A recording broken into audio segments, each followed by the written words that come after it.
को मोअज़्ज़िज़ ख़वातीन व हज़रात, अली मुमताज़ आपके साथ एक और वीलॉग लेकर। जुल्म के ये ज़ाब्ते हम नहीं मानते।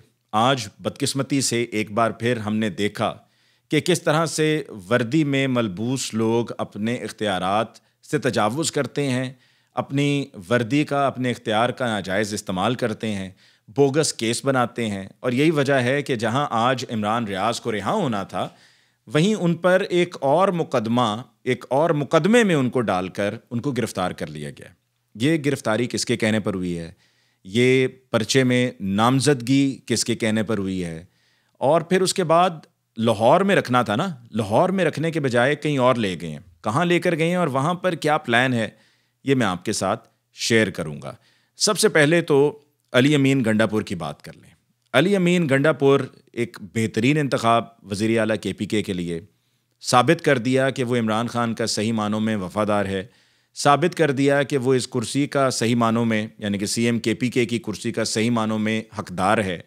और आज खूब गरजा और फ़र्क भी बता दिया कि एक तजुर्बेकार पार्टी का वर्कर और एक एक सीढ़ी पर कदम रखते रखते CM KPK की कुर्सी तक पहुंचा है उसमें, और जो एक मौरूसियत के नतीजे में और एक ख़ानदान में एक साबिक वज़ीर आज़म की बेटी होने के नतीजे में एक मनसब पर जाकर बैठ गई हैं। उन दोनों में कितना फ़र्क है।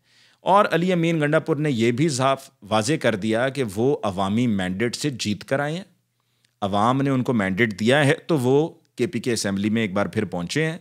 और फिर वहाँ पर भी उनका इंतखाब जिन लोगों ने किया है वो फॉर्म 45 वाले हैं, वो 47 वाले नहीं हैं। मरीम नवाज साहिबा 250 वोटों की फॉर्म 47 में लीड, 250 वोटों की फॉर्म 47 में लीड के नतीजे में कामयाब हुई हैं। और वैसे तो वो हार चुकी थी और फिर वो आई हैं और आकर जब ऐवान में कायदे ऐवान मुंतखब हुई हैं तो जिन लोगों ने उनको वोट डाले हैं वो भी सब के सब फॉर्म 47 वाले हैं। अक्सरियत उनमें फॉर्म 47 वाले हैं। फॉर्म 45 तो है ही नहीं ना उनके पास। अली अमीन गंडापुर ने आते ही जो तकरीर की है वो उनके दिल से निकली हुई बात थी। एक एक लफ्ज़ उनके दिल से निकला, एक एक जुमला उनके दिल से निकला, क्योंकि फिलबदी तकरीर थी, कोई जाली, कोई मसनूई तकरीर नहीं थी। उसके बरक्स मरीम नवाज साहिबा की जो तकरीर थी वो मसनूई तकरीर थी, क्योंकि किसी ने लिख कर दी थी। अगर आप किसी की लिखी हुई बात को कहेंगे, बोलेंगे, तो वो तो आप उनके ख्यालात और उनकी सोच को आप डिलीवर कर रहे हैं एक रोबोट बन के, ठीक है, एक स्टैचू बन के, इसके अलावा या एक मशीन बन के या गुड़िया बन के। इसके अलावा आप और क्या कर रहे हैं? मरीम नवाज साहिबा कहती हैं जी वो दोनों तरफ की, यानी कि अपनी पार्टी के लोगों की भी चीफ मिनिस्टर हैं और अपोजिशन की भी हैं, लेकिन कौलो फ़िल में तजाद है। जो कह रही हैं उस पर अमल नहीं कर रही, बुग़ज़ है। और अगर नहीं है तो फिर ये जो आजकल वो एक तासुर दे रही हैं कि उनमें बड़ा दर्द है, एहसास है अवाम का, तो होना तो ये चाहिए था कि मरीम नवाज साहिबा वहाँ पर खड़े होकर तकरीर करती और ये कहती कि जी PTI के जितने भी लोगों पर ये जाली बोगस केसेस बने हैं, मैं IG को ये हुक्म देती हूँ कि उन बोगस केसेस को ख़त्म किया जाए जो पॉलिटिकल विक्टिमाइजेशन का नतीजा थे, ताकि लोगों में उनकी इज़्ज़त बढ़ती, लोगों में उनका एहतराम बढ़ता, लोग उन पर एतबार करते, लोगों का एतबार उन पर कायम होता। लेकिन ऐसा उन्होंने नहीं किया, क्योंकि ये सिर्फ एक दिखावा है, सिर्फ ये फ़ोटो सेशंस हैं, सिर्फ तस्वीरें और वीडियोस बनवाई जा रही हैं और इसके अलावा कुछ नहीं। ये प्रोफाइल आपके अपने घर में, आपके शाही ख़ानदान में तो इस पर वाह वाह हो सकती है, पर अवाम अब सियानी है, वो चीज़ों को बड़ी अच्छी तरह से समझती है। अली अमीन गंडापुर ने आज आकर कहा कि IG साहब, जो मरीम नवाज ने नहीं कहा वो अली अमीन गंडापुर ने कहा कि IG KPK जिन बोगस केसेस में हमारी लीडरशिप को और हमारी ख़वातीन और कारकुनान पर मुकदमे बनाए गए, अगर वो गलत हैं, उन पर कोई सबूत आपके पास नहीं है, तो 1 हफ्ते का आपको वक्त दिया जाता है। 1 हफ्ते का आप उन केसेस को ख़त्म करें, और अगर आपने नहीं किया तो आप सज़ा के लिए तैयार रहिएगा। ये दो टोक ऐलान था, और साथ में ये भी कह दिया कि हम जुडिशल इंक्वायरी के लिए भी तैयार हैं। ये कहना बनता भी था और तवक्को भी की जा रही थी। इस पर अगर कोई कहता है कि जी आप IG को कौन होते हैं हुक्म देने वाले, तो वो कौन होते हैं IG को हुक्म देने वाले कि जिनके कहने पर मुख्तलिफ सूबों के IG बेबुनियाद और बोगस केसेस बना बना के बंदे उठाते रहे हैं PTI के, और उनको जेलों में बंद करते रहे हैं, और उनकी जब रिहाई भी होती थी, अदालत से ज़मानत भी होती थी, तो उनको बाहर किसी और केस में पकड़ के फिर अंदर कर देते थे। तो वो हुक्म क्या ठीक था और ये नाजायज़ है। इसी तरह से अली अमीन गंडापुर ने क्लियरली अनाउंस कर दिया है कि जी 1 रमज़ान से सेहत कार्ड के जो पीटीआई को जिस पर बड़ी पजीराई मिली और लोगों ने बड़ी दुआएं दी पीटीआई को, उस सेहत कार्ड को दोबारा 1 रमज़ान से शुरू किया जा रहा है। और फिर अली अमीन गंडापुर ने फ्लोर ऑफ द हाउस पर यह ऐलान किया कि हम सब कुरान पर हाथ रख कर हलफ उठाते हैं, तमाम MPAs जो PTI के हैं KPK में, कि ना करप्शन करेंगे, ना करप्शन होने देंगे, और अगर कहीं किसी ने कोई करप्शन की तो उसको छोड़ेंगे नहीं। ये देखें ना, दिल से निकली हुई बातें थी। मरीम नवाज साहिबा जहाँ पर कह रही हैं करप्शन मेरी रेड लाइन है, ख़वातीन मेरी रेड लाइन है, तो ये मसनूई सी ज़ुबान थी उनकी, और उनको उस वक्त ये था कि मेरा पोस्चर ठीक है, मेरा लबो लहजा ठीक है, मैं दिख कैसी रही हूँ, इस तरह की चीज़ों की सोच शायद उनके जहन में चल रही थी। वरना तो उनको कहना चाहिए था कि जहाँ मैं कहती हूँ कि ख़वातीन को अगर हरासा कोई करेगा तो वो मेरी रेड लाइन है, तो साथ ही कहती मैं माजरत चाहती हूँ जो पिछले साल में PTI की ख़वातीन के साथ हुआ, और साथ ही कहती हैं कि जी ये जो PTI की ख़वातीन हैं, डॉक्टर यास्मीन राशिद, आलिया हमज़ा, सनम जावेद, ये सब मेरी बहनें हैं, मेरे लिए काबिल एहतराम हैं, मेरी वालदा की जगह हैं डॉक्टर यास्मीन राशिद, और मैं IG पंजाब से कहती हूँ कि उनके ऊपर कोई किसी किस्म का बोगस केस जो है उसको नहीं चलने दिया जाएगा, उसको ख़त्म किया जाए। क्योंकि पुलिस ने फिर आपने पुलिस की दर्ज करदा FIR पे केस चलाया जाता है ना, फिर सज़ा होती है, लेकिन ऐसा नहीं हुआ क्योंकि दोनों में बड़ा वाज़ेह फ़र्क है। एक अवामी मैंडेट से आया है, दूसरी तरफ जो है वो चोरी डकैती की वारदात हुई है, और डकैती की गई है अवामी मैंडेट पे, अवामी वोटों पर। इमरान रियाज़ खान की तरफ आते हैं जी। इमरान रियाज़ खान ने पिछले साल भी बड़ा जुल्म बर्दाश्त किया, उसकी फ़ैमिली ने बड़ी तकलीफ़ बर्दाश्त की, और अब एक बार फिर अब से एक हफ़्ता पहले चूँकि मरीम नवाज़ साहिबा का मैडम चीफ मिनिस्टर की ओथ टेकिंग थी, मैडम चीफ मिनिस्टर ने चीफ मिनिस्टर बनना था, तो इस वजह से इमरान रियाज़ खान को उठा लिया गया कि अगर ये इमरान रियाज़ खान बाहर रहा तो ये तो फिर सारे हालात और सारे किस्से खोल के रख देगा, ये तो लिहाज नहीं करने वाला। और बल्कि उनके उठाए जाने से पहले उन्होंने कहा भी कि मैडम आपकी जो ये रेड लाइन आप कहती हैं ना कि करप्शन आपकी रेड लाइन है, तो आप तो ये कुछ पहले कर चुकी हुई हैं, तो करप्शन आपकी फिर रेड लाइन कैसी है? आप तो कहती रही हैं कि मेरी पाकिस्तान बाहर क्या, पाकिस्तान में कोई जायदाद नहीं है, और फिर उसके बाद वो कतरी ख़त और फिर कैलबरी फ़ॉन्ट, और आप कहती हैं कि करप्शन आपकी रेड लाइन है। ये बातें इमरान रियाज़ ने पहले कही थी। तो इमरान रियाज़ को उठाया गया और एंटी करप्शन का एक ऐसा मुकदमा बना दिया गया जिसको पहले दिन ही डिस्चार्ज हो जाना था, लेकिन फिर उसको तूल दिया गया, उसको लटकाया गया। इमरान रियाज़ को जुडिशल कर दिया गया, जेल भेज दिया गया। फिर उसके बाद भी उनके वकला पेश होते रहे, प्रोसिक्यूशन की तरफ से ड्रामा किया जाता रहा कि जी पेपर्स नहीं हैं, कागजात नहीं हैं, वो फ़ाइल नहीं मिल रही है, फ़ाइल ला रहे हैं। फिर जज साहब कहते आखिरकार जब फ़ाइल लेकर आए और आज ज़मानत हो जानी थी, तो आज हुआ ये कि पता ये चला कि 14 मई सन 2023 का केस है ज़मान पार्क का, जिसमें 2500 अफराद को नामालूम अफराद पर ये FIR हुई थी। और बड़ा आसान है कि भाई कहीं पर भी किसी को कोई वारदात होती है, वहाँ पे नामालूम अफराद लिख दो, और कल को जिसको आपने जिसके साथ बदमाशी करनी है, गुंडागर्दी करनी है, जिस पर कोई दबाव डालना है, जिसको खामखा रगड़ा देना है, तो आप वो जो नामालूम अफराद हैं उनमें बता दो कि भाई वो नामालूम अफराद जो 2500 थे ना, उनमें से एक ये भी था। मतलब सहाफ़ी के लिए उसका काम उसकी इबादत का दर्जा रखता है, सहाफ़ी के लिए उसका पेशा उसको अपनी जान से ज़्यादा अजीज़ है। इसी वजह से सहाफ़ी इतने ख़तरे मोल ले लेते हैं, क्योंकि उनके लिए उनका पेशा उनका सब कुछ है, उनका कुल सरमाया है। तो क्या जाकर वहाँ पर वो ज़मान पार्क ना जाते बीइंग ए जर्नलिस्ट, और आपने वहाँ पर इस मुकदमे में डाल दिया कि जी पुलिस पर पथराव और उसके अलावा पेट्रोल बम और ये सारे मामलात आपने उसके ऊपर आपने डाल दिए, और आपने कहा कि जी कार्य सरकार में मुदाखलत, ये भी आपने डाल दिया, और इंसदादी दहशतगर्दी का एंटी टेररिस्ट कोड का आपने ये पर्चा बना दिया। और इमरान रियाज़ चूँकि आज उन्होंने रिहा हो जाना था, तो उनकी रिहाई को रोकने के लिए ये सारा ड्रामा रचाया गया और उनको दोबारा से गिरफ्तार कर लिया गया। और मैडम चीफ मिनिस्टर, अब आप चीफ मिनिस्टर हैं, अब आप किसी और के ऊपर ये इल्ज़ाम नहीं लगा सकते कि जी फ़लाँ करा रहा है तो फ़लाँ करा रहा है। ये अब जो कुछ भी हो रहा है ये आप करवा रही हैं, आप ही का IG पंजाब डॉक्टर उस्मान अनवर करवा रहा है। अगर आप में ज़र्फ़ है और अगर आपको सहाफ़ियों से गिला एक अपनी जगह है, गिला है तो गिले का मुकाबला गिले से होना चाहिए ना। आप ज़ुबानी गिलामी करें, ना कि ये कि आप वही काम करें कि जिस पर आप कहते हैं कि जी आप नहीं करेंगे, लेकिन आप वो करते चले जा रहे हैं। नाम आपका चल रहा है मैडम चीफ मिनिस्टर, हुकूमत अब पंजाब में आपकी है मैडम चीफ मिनिस्टर। भले इसको मैडम चीफ मिनिस्टर जाली हुकूमत कहा जा रहा है, पर गवर्नमेंट आपकी है, तो आपको इस पर एक्शन लेना होगा। जो हो रहा है ये आप करवा रही हैं, आपकी मर्जी से हो रहा है, आपको खुश करने के लिए हो रहा है।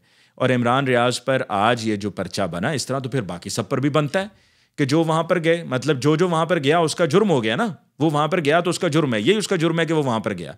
और पुलिस को पहले भी इसी तरीके से इस्तेमाल किया जाता था, अब भी पुलिस को इसी तरीके से इस्तेमाल किया जा रहा है, और इस्तेमाल करते हुए ये बेबुनियाद पर्चे दर्ज किए जा रहे हैं। गिरफ्तारी के बाद इमरान रियाज का 5 रोज़ा अदालत से जिस्मानी रिमांड लिया गया है। इस जिस्मानी रिमांड का मकसद टॉर्चर है। इस जिस्मानी रिमांड के लिए पुलिस थाना रेस कोर्स है कि जहाँ पर ये FIR दर्ज हुई थी, तो ये जिस्मानी रिमांड के लिए थाना रेस कोर्स में ही रखना था, लेकिन वहाँ से मांगा मंडी लेकर जाया गया है, जो कि यहाँ से 1.25 घंटे का, यानी कि लाहौर शहर से 1.25 घंटे का रास्ता है। मांगा मंडी लेकर जाने की वजह सिर्फ यही है कि इमरान रियाज पर वहाँ पर तशद्दुद किया जाएगा, इमरान रियाज पर दबाव डाला जाएगा, और ये सब मैडम चीफ मिनिस्टर को खुश करने के लिए किया जा रहा है। तो लिहाजा मैं एजेंसीज से, जिसमें ISI और MI शामिल है, मैं उनसे कहूँगा कि वो इस पर एक्शन लें, इसमें इंटरवीन करें, मुदाखलत करें, क्योंकि ये सब किया जाएगा पुलिस की तरफ से।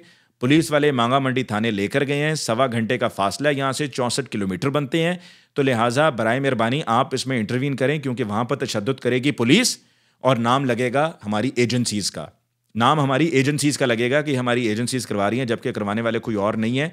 मैडम चीफ मिनिस्टर के हुक्म पर IG पंजाब ने आगे मुतलका पुलिस एहलकारों को हुक्म दिया है कि तशद्दुद किया जाए, और ये मामला जो 5 रोज़ा जिस्मानी रिमांड है, इसके बाद भी ख़त्म नहीं होगा। 5 रोज़ा जिस्मानी रिमांड के बाद दोबारा जुडिशल किया जाएगा। अगर केस डिस्चार्ज नहीं होता, और अगर केस डिस्चार्ज होता हुआ नज़र आ रहा होगा, जो कि डिस्चार्ज होना बनता है, आज ही हो जाना चाहिए था, लेकिन अगर अगले 5 रोज़ पर डिस्चार्ज होता है, तो फिर ये FIA वाले पहुँच जाएंगे, वो पहुँच कर इमरान रियाज को गिरफ्तार करेंगे। और ये सब क्यों होगा? क्योंकि उस वक्त FIA किसके अंडर आ चुका होगा? शहबाज शरीफ के, क्योंकि वो चीफ मिनिस्टर होंगे।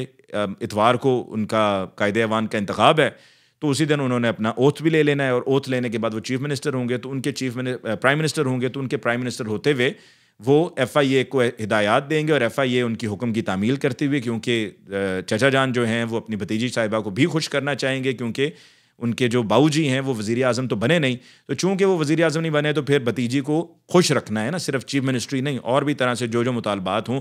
कल को हो सकता है वो दोबारा कहें कि मेरे दामाद के लिए वो मशीनें मंगवानी हैं इंडिया से, तो उसकी इजाज़त दे दें, तो हो सकता है इस दफ़ा वो इजाज़त दे भी दें शहबाज शरीफ साहब, और कह दें कि जी ठीक है, इस दफ़ा अपनी ही काबीना है सारी, अपने ही बंदे सारे बैठे हुए हैं। पहले तो पीपल्स पार्टी वाले भी साथ बैठे थे, MKM पाकिस्तान वाले भी थे, तो अब सारे हम लोग ही हैं, तो मैं मंजूर करवा दूंगा। तो अब आगे का प्लान मैंने आपको बता दिया है कि वहाँ थाने में इस वजह से लेकर गए हैं मांगा मंडी में कि वहाँ पर तशद्दुद किया जाए। इस पर हम सबको आवाज़ मिलकर उठानी चाहिए, तमाम सहाफ़ियों को मिलकर इस पर आवाज़ उठानी चाहिए। जो अब तक खामोश हैं, उनकी खामोशी उनके लिए कल को सज़ा बनेगी। उनकी खामोशी और उनका बोलना जो है, ये उनकी गैरत का तकाजा है। और सहाफ़ियों पर अगर आज इस तरह से मुश्किल वक्त आया है, और अगर आज आप ख़ुद खामोश रहेंगे, तो कल जब आपकी बारी आएगी, तो आपके लिए बाकी सब लोग भी खामोश रहेंगे। तैयबा राजा की भी बात करूँ जी। तैयबा राजा ने अभी कुछ इंकशाफात किए हैं रिहा होने के बाद, और तैयबा राजा से जो मेरी मुलाकात हुई थी पिछले साल, जब वो जेल अभी नहीं गई थी, तो मुझे सनम जावेद और तैयबा राजा ने पहले जेल जाने से पहले बताया था, फिर उसके बाद जेल जाकर जो सूरत हाल थी उससे आगाह किया था। हुआ क्या था? हुआ ये था कि तैयबा राजा और सनम जावेद को रखा गया था चूंग थाने में। चूंग थाने के SHO जब अदालत में पेश हुआ, तो अदालत में पेश होकर जज साहब के आगे खड़े होकर उसने झूठ बोल दिया।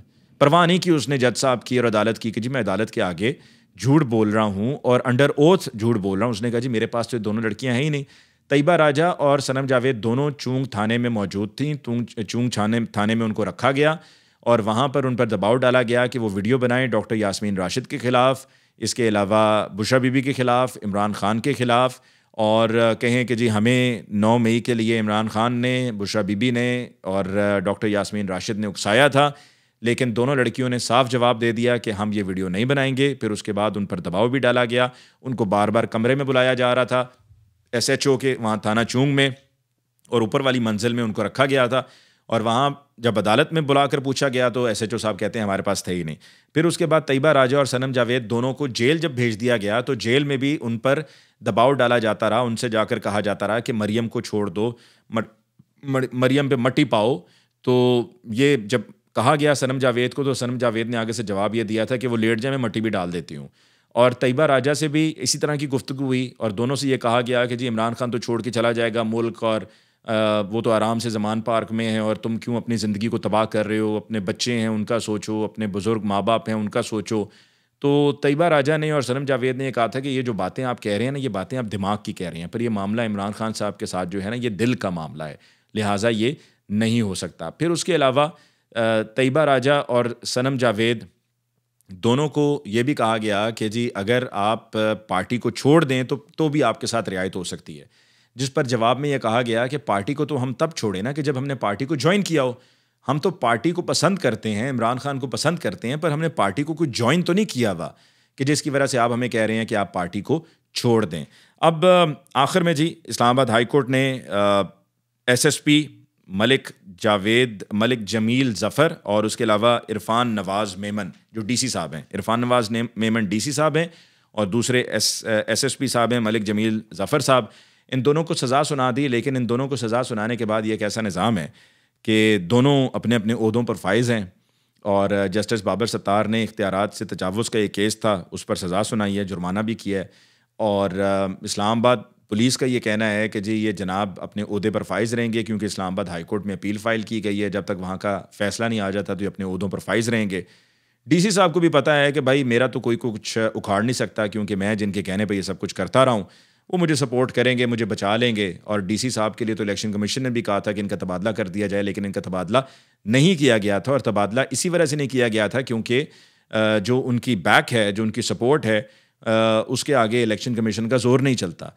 तो इरफान नवाज़ मेमन और एसएसपी इस्लामाबाद, इन दोनों पर ये सज़ा का सुनाए जाने के बाद तो होना ये चाहिए था कि उनको फौरी तौर पर ओहदों से बरतरफ कर दिया जाता।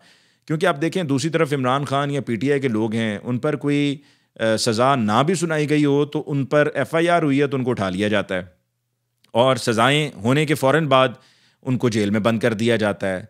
तो यहाँ पर सज़ाएं हुई हैं और सज़ाएं होने के बाद अगर सज़ा मुअत्तल भी हो गई है, चूँकि छोटी सज़ा है, तो साबित तो ये हो गया ना कि इन्होंने अपने इख्तियारात से तजावुज़ किया। तो जब अपने इख्तियारात से तजावुज़ किया तो फिर पीछे एक सरकारी मुलाजिम के लिए क्या रह जाता है? होना तो ये चाहिए था कि ये सज़ा सुनाने के बाद फौरी तौर पर उनको उनके ओहदों से हटा दिया जाता कि आपको सज़ा हो गई है और आपने अपने इख्तियारात से तजावुज़ किया और ये साबित भी हो गया है। लेकिन हमारे यहाँ ये सब नहीं होता है, क्योंकि हमारे यहाँ डंडा चलता है, ज़ोर चलता है, ताकत चलती है, उसके आगे हमारे जज साहिबान भी बेबस हैं, अवाम भी बेबस है। इसके साथ ही मुझे अली मुमताज़ को दीजिए इजाज़त। अल्लाह ने के बाद।